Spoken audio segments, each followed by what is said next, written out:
The Bell Jar is a classic novel, which is typically read in college. However, Mrs. Bruin felt as though our 8th grade honors class was qualified and mature enough to read this. The story is about Esther, who is a young girl from Massachusetts. Her father died at a very young age, and she was happy up until that point. After that, she basically felt depressed and unhappy. She attended college in hopes of becoming a poet, and she won a fashion magazine contest to New York along with 11 other girls. She meets a bunch of different people there, however she still seems unhappy. Her journey through her mental illness and depression is described in fascinating detail, which is really what makes the story intriguing. I also like it because it's almost like an autobiography, although Sylvia uses a different name. Now, just like many other novels, The Bell Jar has an antagonist and a protagonist. The protagonist is Esther, mainly because it's told from her point of view. The Bell Jar is told from a first-person point of view, which really lets the readers understand Esther's emotions and her feelings towards everything at all times.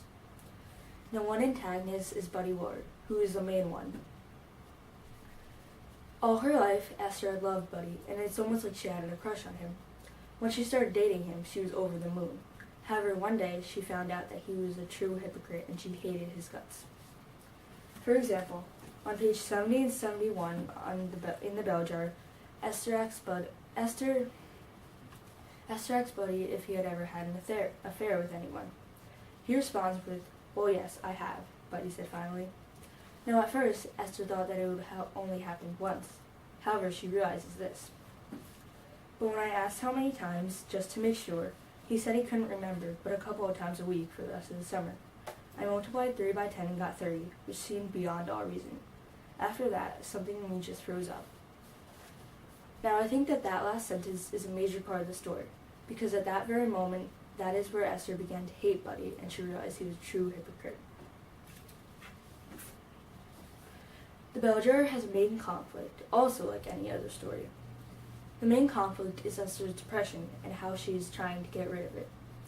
Now, it's not so easy to get rid of depression, and she has to go to doctors such as Dr. Gordon, who she truly hates and doesn't help her at all. But she also meets doctors such as Dr. Nolan, who really actually understands her and listens to her problems. The whole story revolves around Esther and how her depression is really affecting and changing her life. It's a difficult task to get through, however, at the end, we kind of discover that she does. The structure in the story is very organized. Now, although the whole story may be a flashback and it all happened in the past, Sylvia does a wonderful job of keeping in chronological order. I think that this really makes it easier for the reader to read and understand the novel. One strength of the Bell Jar is how much detail Sylvia uses to describe simple actions. For example, on page 40, Sylvia describes her use of the finger bowl. I dabbled my fingers in a bowl of warm water a Ladies' Day waitress set down and placed my 2 empty ice cream dishes. Then I wiped each finger carefully with my linen napkin, which was still quite clean. Then I folded the linen napkin and laid it between my lips and brought my lips down on it precisely. When I put the napkin back on the table, a fuzzy pink lip shape bloomed right in the middle of it like a tiny heart. She described these simple actions with 4 whole sentences, whereas many other novels will only use 1. Now, as for the weaknesses of this novel, I really couldn't find any, and I thought that the strengths were very clear. There are many uses of symbolism involved in the Bell Jar. One example is water. Now, water is pure, clear, and it really has no distinctive taste. This symbolizes Esther because Esther is pure and really unexperienced, unlike many other girls her age at that time, which is why Esther symbolizes water, which is pure, clear, and like I said before. Another use of symbolism is the Bell Jar. Throughout the whole novel, Esther feels as though she's trapped in a bell jar. She feels like she's trapped in society and what the world really wants her to do. She feels like the bell jar is dangling above her head throughout the whole novel, and it kind of makes her feel trapped and claustrophobic almost, and her mind is stuck in it. Even at the very beginning of the novel in New York, readers can already tell that Esther doesn't have much of a self-esteem. She judges people at first glance, simply to make herself feel better. Also, on her way back from New York to Massachusetts, everything goes downhill. On page 113 of the Bell Jar, at the top of chapter 10, Esther says, The face in the mirror looked like a sick Indian. Now that's right after she looks in a compact mirror of herself. Obviously, if she had any self-confidence whatsoever, she wouldn't be saying that. However, when she looks in the mirror, she sees kind of an unattractive person, when in reality, she's probably very beautiful. In Massachusetts, everything gets worse. She attempts to kill herself on many occasions and comes fairly close on one. She takes her mother's pills and wakes up in a hospital with half her head shaven. She sees herself in a mirror and throws it, and it crashes everywhere. Later on, though, she gets sent to a couple of asylums, which slowly but surely she begins to feel a little bit better and feel more happy than she used to be. Eventually, towards the end, Esther's depression begins to fade away a bit, and even on one example, she feels empathy for Joan when Joan passes away. She also is fairly kind to Buddy and offers to help him as well. Towards the end, we can also conclude that Esther is let out of the asylum, and as she's looking forward to a positive life.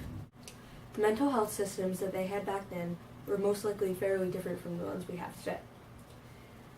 At the ones they had back then, you would either receive two types of nurses. One that was caring, loving, and understanding, such as Dr. Nolan, or one that really could care less and was simply rude to you, such as Dr. Gordon. Some nurses would treat you like dirt, while others would be understanding and care about you. For example, on page 213 of the bell jar, when Esther is talking about her mother, she says to Dr. Nolan, "I hate her," I said, and waited for the blow to fall. But Dr. Nolan only smiled at me as if something had pleased her very, very much, and said, "I suppose you do." Now, if Esther had received another nurse that was rude and not understanding, then she probably would have looked at her as if she was crazy and told her that she was simply wrong and stuff like that. However, Dr. Nolan is understanding and appreciative that she's actually opening up to her. She didn't care that what Esther said may have been disrespectful. She was there simply to support her. Also, patients back then received things that people may not receive today, such as a special type of insulin and the shock treatments. Most people don't get those nowadays, and it's typically not used as much often. The three different settings in the story were very important. The first one was New York, the second one was Massachusetts, and the third one were the asylums. New York is basically where it all began and where Esther's unhappiness started. She judged everybody at first glance, like I said before, until they proved her wrong. Kind of like back then in the court, a man was guilty until he was proven innocent. Also in Massachusetts, it represented the lowest point of her life. She was kind of depressed all the time there, and she tried to kill herself on many occasions, but finally she gets put into the asylums, which is where I think her life takes a turn for the better. She meets with Dr. Nolan more often, which truly helps her get out of her depression. So, New York represents the start of all the depression, Massachusetts represents worse, and the asylums represent her recovery. Esther 100% did not agree with a woman's role in society back then. In those days, a woman was expected to meet a man, get married young, and have kids right away. Then she was expected to wake up every morning, make breakfast, kind of do everything for the man while he goes out and works. For example, in the bell jar on page 84, Esther says this: "It would mean getting up at 7 and cooking eggs and bacon and toast and coffee, and dawdling about in my nightgown and curlers after he'd left for work to wash up the dirty plates and make the bed. And then when he came home after a lively, fascinating day, he'd expect a big dinner, and I'd spend the evening washing up even more dirty plates till I fell into bed, utterly exhausted." But back then, most women agreed with that, and they just went through their process. However, Esther was one of the very few who questioned this, and she thought that she was worth more than being a mother, and she should really fulfill her dream of being a poet or a writer. Potts was mainly trying to say that although being a mother is very important, women can do much better than that. At the very end of the book, Esther goes into her interview at the asylum to be let out. Now, I truly believe that she is qualified to be let out for a few reasons. One is that she feels a bit empathy towards Joan when Joan passes.